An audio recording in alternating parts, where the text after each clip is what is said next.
मित्रों, आप देख रहे हैं मेरा YouTube चैनल वैभवन। हर दिन अपलोड होने वाले मेरे चमत्कारी टोटकों के लिए मेरे चैनल को सब्सक्राइब करें और टाइमली अपडेट्स के लिए बेल आइकॉन को भी दबाएं, जिससे नए वीडियोस की जानकारी आपको समय से प्राप्त हो सके। धन्यवाद। नमस्कार, मैं हूं वैभवनाथ शर्मा और आप देख रहे हैं मेरा YouTube चैनल वैभवन। दोस्तों, आज हम लोग बात करेंगे 1 नवंबर के पंचांग, राशिफल और महा उपाय के बारे में। तो सबसे पहले बात कर लेते हैं पंचांग की। विक्रम संवत 2078 मास चल रहा है। कार्तिक का तिथि कृष्ण पक्ष की एकादशी की तिथि है। सोमवार का दिन है। नक्षत्र है पूर्वा फाल्गुनी। योग है इंद्र और करण है बालव। और व्रत पर्व और त्यौहार की अगर बात करते हैं तो रामा एकादशी और गोवत्स द्वादशी दोनों ही तिथियां आज एक साथ मनाई जा रही हैं। तो ये तो बात रही आज के पंचांग की। अब चर्चा करते हैं राशिफल की। तो सबसे पहले बात कर लेते हैं मेष राशि की। मेष राशि वाले जातक लोगों के लिए व्यापार उद्योग में आज आपको लाभ मिलेगा और नौकरी में आय में वृद्धि के योग आपके लिए दिखते हैं। ओम कृतने नमः मंत्र का 108 बार जाप करें। प्रॉपर्टी या शेयर्स में इन्वेस्टमेंट करने से आपको बचना चाहिए। वृषभ राशि वाले जातक लोगों के लिए कार्यक्षेत्र में स्थितियां चुनौतीपूर्ण रह सकती हैं। ओम कैवल्य सुखदाय नमः मंत्र का 108 बार जाप करें और दिल की बात आप हर किसी से चर्चा न करें। मिथुन राशि वाले जातक लोगों के लिए कारोबार में आकस्मिक धन लाभ और नौकरी में तरक्की के योग बनेंगे। ओम गजाननाय नमः मंत्र का 108 बार जाप करें। आलस्य को बिल्कुल भी आप अपने ऊपर हावी न होने दें। कर्क राशि वाले जातक लोगों के लिए कारोबार अच्छा चलेगा। कार्यभार की अधिकता रहेगी और परिश्रम अधिक आज आपको करना पड़ सकता है। ओम गणेश्वराय नमः मंत्र का 108 बार जाप करें। यात्रा करने से आपको बचना चाहिए। सिंह राशि वाले जातक लोगों के लिए कार्यक्षेत्र में छोटी छोटी परेशानियों का सामना करना पड़ सकता है। ओम गतिने नमः मंत्र का 108 बार जाप करें। संध्या काल में अध्ययन आपके लिए उचित नहीं है। कन्या राशि वाले जातक लोगों के लिए कार्यभार की अधिकता रहेगी और कार्यक्षेत्र में पहले से कहीं ज़्यादा अधिक मेहनत और भागदौड़ की स्थिति का सामना करना पड़ेगा। ओम गुणातीताय नमः मंत्र का 108 बार जाप करें। रात्रि काल में बाग बगीचे में उपवन में जाने से आपको बचना चाहिए। तुला राशि वाले जातक लोगों के लिए व्यापार व्यवसाय धंधा मध्यम रहेगा। कार्यक्षेत्र में बाधाएं आएंगी लेकिन आपके प्रयासों से आपको सफलता मिलेगी। ओम ग्रहपतये नमः मंत्र का 108 बार जाप करें। यात्रा में लापरवाही करने से आपको बचना चाहिए। वृश्चिक राशि वाले जातक लोगों के लिए व्यावसायिक गतिविधियों में प्रगति होगी और धन लाभ की स्थिति रहेगी। ओम गौरी पुत्राय नमः मंत्र का 108 बार जाप करें। दिन में शयन करने से आपको बचना चाहिए। धनु राशि वाले जातक लोगों के लिए आर्थिक दृष्टि से स्थिति मजबूत होगी लेकिन पारिवारिक समस्याएं आएंगी। ओम चक्रणे नमः मंत्र का 108 बार जाप करें। वाहन का प्रयोग बहुत सावधानी से करें। मकर राशि वाले जातक लोगों के लिए कारोबार अच्छा चलेगा। धन लाभ की स्थिति रहेगी लेकिन कारोबार विस्तार की जो योजनाएं आप बना रहे हैं उसमें कोई विघ्न बाधा आ जाए, ऐसी स्थिति आपके लिए बनती है। ओम चंडाय नमः मंत्र का 108 बार जाप करें। भूखे पेट घर से निकलने से आपको बचना चाहिए। कुंभ राशि वाले जातक लोगों के लिए आज का दिन आपके लिए शुभ फलदायी सिद्ध होगा। व्यापार धंधा अच्छा चलेगा। धन लाभ की स्थिति रहेगी। ओम चतुराय नमः मंत्र का 108 बार जाप करें। किसी वृद्ध व्यक्ति का अनादर या उनकी बातों की अनदेखी करने से आपको बचना चाहिए। मीन राशि वाले जातक लोगों के लिए आज का दिन मिले जुले प्रभाव लेकर के आएगा। व्यापार व्यवसाय में लाभ होगा। कार्यक्षेत्र में सहकर्मियों का पूरा सहयोग मिलेगा। ओम कांताय नमः मंत्र का 108 बार जाप करें। मानसिक तनाव लेने से आपको अपने ऊपर बचना चाहिए। तो दोस्तों, ये तो बात रही आज के 12 राशि की। हम लोगों ने जाना ग्रह नक्षत्र की स्थितियां क्या कहती हैं और दिन को शुभ बनाने के लिए आपको क्या करना चाहिए और क्या नहीं करना चाहिए। अब हम लोग आज के महा उपाय की बात करेंगे और आज का महा उपाय बहुत ही विशेष होने वाला है। आज हम लोग धनतेरस से जुड़े हुए कुछ उपायों के बारे में, कुछ बहुत ही चमत्कारी, बहुत प्रभावशाली टोटकों के बारे में बात करेंगे कि धनतेरस पर क्या खरीदना चाहिए, क्या खरीदने से बचना चाहिए। सोने चांदी के अलावा जो हम लोगों के यहाँ एक रिवाज बना हुआ है कि स्टील के बर्तन खरीदने हैं, सोने चांदी के चीज़ें खरीदनी है, आभूषण खरीदने हैं, उसके अलावा कौन सी ऐसी चीज़ खरीदें जिससे आपको उन्नति मिले, पूरे साल ऐश्वर्य रहे, घर आपका अन्न और धन से भरा रहे। आज हम लोग इस विषय में चर्चा करेंगे। धनतेरस पर कुछ विशेष चीज़ों के दान से बहुत अच्छा शुभ और लाभ की प्राप्ति होती है, बरकत होने लग जाती है। और ऐसी मान्यता है कि धनतेरस पर अगर आप कुछ खास चीज़ें घर पर लाते हैं तो साल भर जो है अन्न और धन की कमी नहीं होती। और इसी के साथ साथ हम लोग ये भी जानेंगे कि धनतेरस पर भूल करके भी घर में कौन सी 10 चीज़ें नहीं लानी चाहिए और कौन सी चीज़ों को खरीदना जो है वो बहुत ही अशुभ माना जाता है। धनतेरस का नाम आते ही मन में सोने चांदी की खरीदारी का ख्याल सबसे पहले आता है। आप देखते होंगे कि धनतेरस, दिवाली की जो रौनक होती है बाजार में, वो एकदम ही अलग होती है। जब आप बाज़ार निकलेंगे तो पूरा बाज़ार जो है स्टील के बर्तनों से भरा रहता है, लोग चारों तरफ खरीदारी कर रहे होते हैं, लक्ष्मी गणेश की दुकानें सजी होती हैं, बिजली की झालरों की दुकानें सजी होती हैं, मार्केट में इलेक्ट्रॉनिक्स की बहार आई होती है और ज्वेलरी की दुकानों पे, सोना चांदी की, सर्राफा की दुकानों में खूब भीड़ होती है। तो ये सब सारी चीज़ें हमारे मन में आती हैं। इनमें सोना चांदी खरीदना धनतेरस के दिन वो बहुत ही शुभ मानते हैं। लेकिन क्या आप जानते हैं कि धनतेरस पर कुछ वस्तुओं का दान करने से अनंत फल की प्राप्ति होती है। ऐसी भी मान्यता है कि इस दान को करने से माता लक्ष्मी प्रसन्न होकर के आपको मनचाहा वरदान देती हैं। तो आज हम लोग जानेंगे कि कौन सी चीज़ खरीदें, कौन सी चीज़ ना खरीदें, किस चीज़ का दान करें, इससे जुड़ी हुई जानकारी हम लोग करने जा रहे हैं। तो सबसे पहली जानकारी, अनाज का दान। धनतेरस के दिन अनाज का दान करने से माँ लक्ष्मी प्रसन्न होती हैं। धनतेरस पर गेहूं या चावल या किसी भी तरीके के अनाज का आप दान कर सकते हैं। मान्यता ऐसी है कि ऐसा करने से ऐश्वर्य और उन्नति की प्राप्ति होती है, आपके काम में बरकत मिलती है और घर में कभी भी अन्न और धन की कमी नहीं होती। लोहे का दान। धनतेरस के दिन लोहे का दान बहुत शुभ मानते हैं। मान्यता ऐसी है कि ऐसा करने से कुंडली में शनि की स्थिति जो है वो मजबूत होती है। अगर अशुभ शनि की स्थिति है उसमें राहत मिलती है। शनिदेव की कृपा मिलने से कुंडली में शनिदेव मजबूत होते हैं। ऐसा नहीं, आप ये मत सोच लीजिएगा कि अशुभ शनि है तो वो और मजबूत हो जाएगा और नुकसान करेगा। शनिदेव की कृपा मिलती है, वो प्रसन्न होते हैं, आपके ऊपर कृपा बरसाते हैं, तो जो भी अनिष्टता की स्थिति है वह दोष कट जाता है। धनतेरस के दिन लोहे का दान करने से जातक का भाग्योदय होता है। वस्त्र का दान करना यह भी बहुत महत्वपूर्ण है। धनतेरस के दिन गरीब या जरूरतमंद व्यक्ति को कपड़ों का दान करना चाहिए। कहते हैं कि ऐसा करने से व्यक्ति को मृत्यु लोक में कष्ट नहीं झेलने पड़ते और भगवान कुबेर की कृपा आप पर सदैव बनी रहती है। झाड़ू का दान। धनतेरस के दिन झाड़ू खरीदने की परंपरा है। इस दिन झाड़ू का दान करना भी बेहद शुभ माना जाता है। मान्यता है कि अगर आप किसी धार्मिक स्थल में झाड़ू दान करते हैं तो इससे माँ लक्ष्मी प्रसन्न होती हैं। मैंने धनतेरस के पुराने उपायों में भी बताया कि झाड़ू जो है वो मंदिर में सुबह सुबह रख करके चले आना चाहिए। ये बहुत अच्छा उपाय माना जाता है। इसी तरीके से मिठाइयों का, मिष्ठान का दान। धनतेरस के शुभ अवसर पर भगवान कुबेर और माँ लक्ष्मी को भोग लगाना चाहिए। शास्त्रों के अनुसार इस दिन मिठाई का दान करने से शुभ फलों की प्राप्ति होती है। कहते हैं कि ऐसा करने से व्यक्ति को आर्थिक तंगी का सामना पूरे साल भर नहीं करना पड़ता। अब हम लोग जानेंगे कि इसके अलावा घर में धनतेरस के दिन कौन सी चीज़ें लाएं जिससे आपका घर जो है अन्न और धन से पूरे साल भर भरा रहे। धार्मिक मान्यता के अनुसार धनतेरस के दिन जो भी चल अचल संपत्ति खरीदी जाती है उसमें 13 गुना वृद्धि होती है। इसलिए लोग धनतेरस के दिन सोना चांदी आदि की बनी हुई चीज़ों को खरीदते हैं।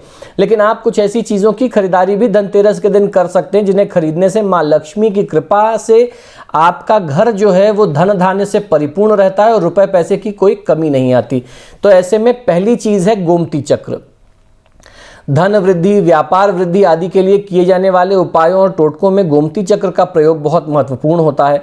धार्मिक मान्यता है कि गोमती चक्र माँ लक्ष्मी को बहुत प्रिय है।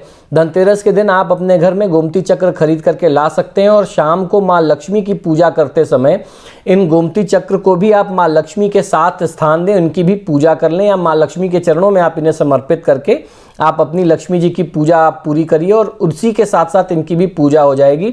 उसके बाद इसको धन रखने के स्थान में आप रख दीजिए। ऐसी मान्यता है कि इससे आपका धन स्थान हमेशा रुपयों पैसों से परिपूर्ण रहता है, कभी वह खाली नहीं होता। इसके अलावा पीतल के बर्तन। धनतेरस के दिन सोने चांदी के अलावा आप पीतल के बर्तन भी खरीद सकते हैं। इस दिन पीतल धातु खरीदना बहुत ही शुभ माना जाता है। इससे आपके घर में सुख समृद्धि आती है। धनतेरस के विषय में मिलने वाली पौराणिक कथा के अनुसार समुद्र मंथन से जब धन्वंतरी देवता प्रकट हुए थे तो उनके हाथों में अमृत का कलश था। इसी मान्यता को चलते देखते हुए, मानते हुए, उसी का पालन करते हुए हम लोगों के घरों में जिसका जैसा सामर्थ्य होता है, कोई पीतल खरीदता है, कोई सोना चांदी खरीदता है, कोई स्टील का बर्तन खरीदता है, तो कलश जो है वो इसी मान्यता के साथ खरीदा जाता है कि वह अमृत से परिपूर्ण कलश आपके घर में हो और जिसका प्रयोग करने से आपके घर के लोग जो हैं, आपके सभी परिजन स्वस्थ रहें, निरोगी रहें और माँ लक्ष्मी और भगवान धन्वंतरी की कृपा से हर चीज़ से परिपूर्ण रहें। तो धार्मिक मान्यता है कि कलश पीतल धातु का था, इसलिए पीतल जो है वो धन्वंतरी देवता की धातु मानी गई है। तो पीतल का कोई भी बर्तन, कोई भी पात्र खरीदना बहुत ही शुभ माना जाता है। साबुत धनिया, जिसे हम लोग खड़ा धनिया भी कहते हैं, सूखा धनिया भी कहते हैं, तो धनतेरस के दिन धनिया खरीदना बहुत ही शुभ माना जाता है। मान्यता है कि धनिया अर्पित करने से माँ लक्ष्मी प्रसन्न होती हैं। धनतेरस के दिन साबुत धनिया ला करके माता लक्ष्मी को समर्पित करना चाहिए और बाद में इसे अपने घर के बगीचे में, खेत में या फिर गमले में बो देना चाहिए। माना जाता है कि इससे साल भर आपके घर में किसी भी प्रकार की कमी नहीं होती। जब मैंने पहले ये उपाय बताया तो मेरे पास लोगों के बहुत क्वेरीज आने लगी 2-3 महीने बाद कि सर आपने वो जो धनिया धनतेरस पर बोआया था उसके तो बहुत अच्छे पौधे निकल आए हैं, उस धनिया का क्या करें। तो मैंने कहा कि आपको उसका प्रयोग करना है, पूरा परिवार उसको जैसे भी आप यूज़ कर सकते हैं, चटनी बनाइए, ग्रीन चटनी वगैरह बनाइए धनिए की और खूब इंजॉय करिए उसको। जितना आप यूज़ करेंगे प्रसाद के रूप में वो आपका कल्याण करेगा। झाड़ू खरीदना चाहिए। हिंदू धर्म में झाड़ू को माँ लक्ष्मी का प्रतीक माना गया, इसलिए धनतेरस के दिन घर में नई झाड़ू लाना बहुत ही शुभ मानते हैं। धनतेरस के दिन झाड़ू ला करके उसको प्रणाम करने के बाद घर की बुहारी करना चाहिए, यानी झाड़ू लगाना चाहिए। इससे घर की सारी नकारात्मकता भी दूर हो जाती है और घर में सुख, समृद्धि व सकारात्मकता का आगमन होता है। साल भर घर में धन का अभाव न हो, इसके लिए एक खास उपाय आपको जरूर करना चाहिए। धनतेरस के दिन धन धान्य और समृद्धि के लिए चांदी खरीदना बहुत ही शुभ माना जाता है। इस दिन छोटी सी ही सही लेकिन चांदी की कोई वस्तु आपको जरूर खरीदनी चाहिए। चांदी की वस्तु को ला करके घर के पूजा स्थान में आप रख दें और दिवाली के दिन इन वस्तुओं को माँ लक्ष्मी को पुनः समर्पित करें। एक दिन धनतेरस के दिन तो आप करेंगे ही, दिवाली के दिन भी उनको माता लक्ष्मी के चरणों में रख करके पूजा करें।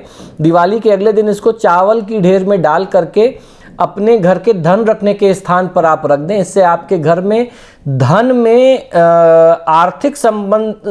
आर्थिक रूप से जुड़ी हुई कोई भी समस्या नहीं आएगी और किसी भी तरीके की परेशानी में, कष्ट में आप नहीं होंगे। रुपया पैसा लगातार बढ़ता रहेगा। अगर आर्थिक हानि हो रही है और घर में धन की अगर समस्या रहती है, आर्थिक तंगी में आप जूझ रहे हैं, तो वो सारी समस्या दूर हो जाएगी। अब हम लोग बात कर लेते हैं कि धनतेरस पर भूल करके भी 10 चीज़ें नहीं लाने चाहिए। और कौन कौन सी चीज़ें आपको खरीदनी शुभ होती हैं ये जान लेते हैं। धनतेरस पर सोने चांदी की चीज़ें, बर्तन, झाड़ू, धनिया खरीदना बहुत ही शुभ माना जाता है। लेकिन क्या आप जानते हैं कि कुछ चीज़ों की खरीदारी जो है वो अशुभता का प्रतीक समझी जाती है। तो आइए जानते हैं कि धनतेरस पर किन चीज़ों को खरीदने से बचना चाहिए।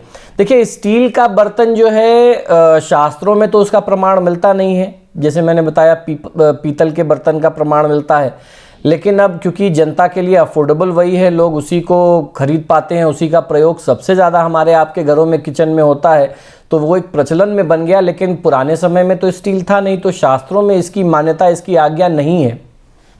लेकिन अब एक लोकाचार चल पड़ा है कि जो सोना चांदी नहीं खरीद पाता वो भी स्टील का बर्तन खरीदता है, गिफ्ट करता है, तो वो आप कर सकते हैं, लेकिन शास्त्रों में इसकी आज्ञा नहीं मिलती है। धनतेरस के दिन बहुत सारे लोग स्टील का बर्तन घर लाते हैं, जबकि इन्हें खरीदने से बचना चाहिए। स्टील शुद्ध धातु नहीं है, इस पर राहु का प्रभाव भी ज़्यादा होता है। आपको सिर्फ प्राकृतिक धातुओं की ही खरीदारी करना चाहिए। मानव निर्मित धातु में केवल पीतल खरीदा जा सकता है। धनतेरस के दिन बहुत सारे लोग स्टील के बर्तन खरीदते हैं, उससे आपको बचना चाहिए। एल्युमिनियम का सामान, धनतेरस पर कुछ लोग एल्युमिनियम के बर्तन या सामान भी खरीद के लाते हैं। इस धातु पर भी राहु का प्रभाव अधिक होता है। एल्युमिनियम को दुर्भाग्य का सूचक माना गया है। त्योहार पर एल्युमिनियम की कोई भी नई चीज़ घर में लाने से बचना चाहिए।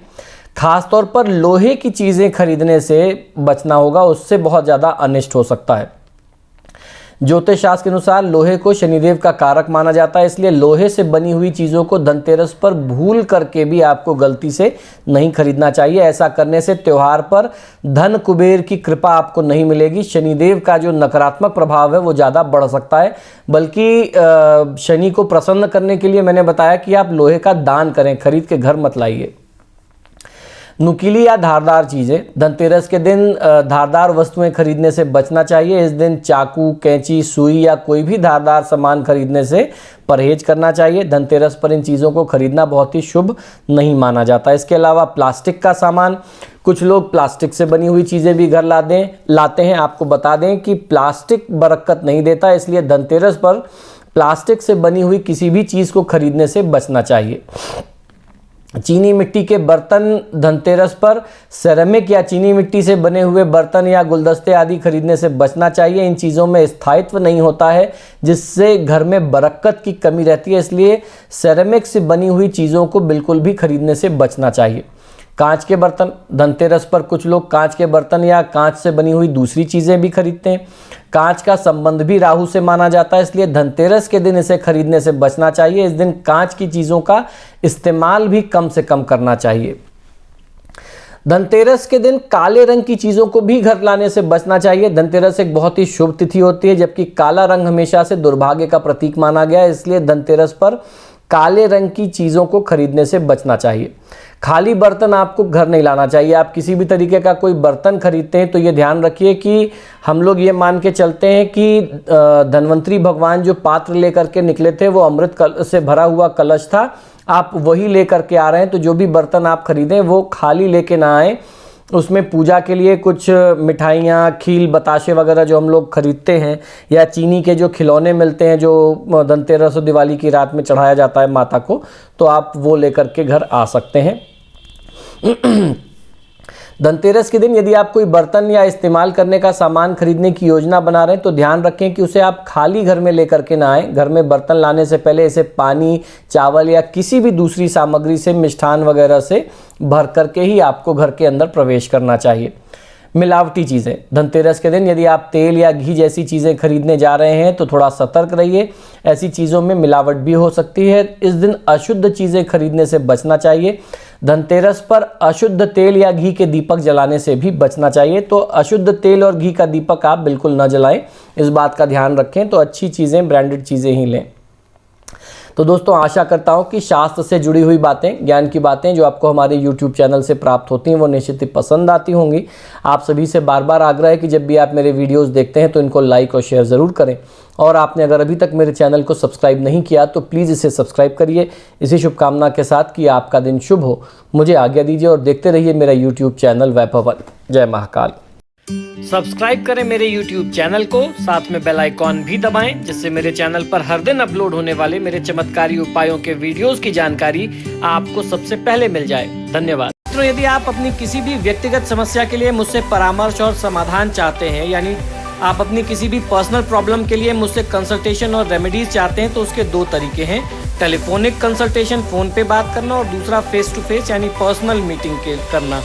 आप हमें फ़ोन के माध्यम से, ईमेल और व्हाट्सएप के माध्यम से अपॉइंटमेंट बुक कर सकते हैं। हमारा नंबर है 9990724131।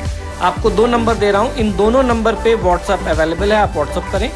9818300146 ये हमारे ऑफिस का दूसरा नंबर है। अगर आप हमें ईमेल करना चाहते हैं तो आप हमें ईमेल कर सकते हैं। हमारी ईमेल आईडी नोट कर लीजिए, sharma.vaibhava vaibhava@gmail.com पर, इस पर आप हमें ईमेल भी कर सकते हैं। मित्रों, आजकल फ़ोन कॉल्स बहुत ज़्यादा हैं और मुझे भी मालूम है आप लोग कॉल करते हैं, फ़ोन रिसीव नहीं होता तो आप भी निराश होते हैं। ऐसे में ईमेल और व्हाट्सएप करना सबसे बेहतर तरीका है। धन्यवाद।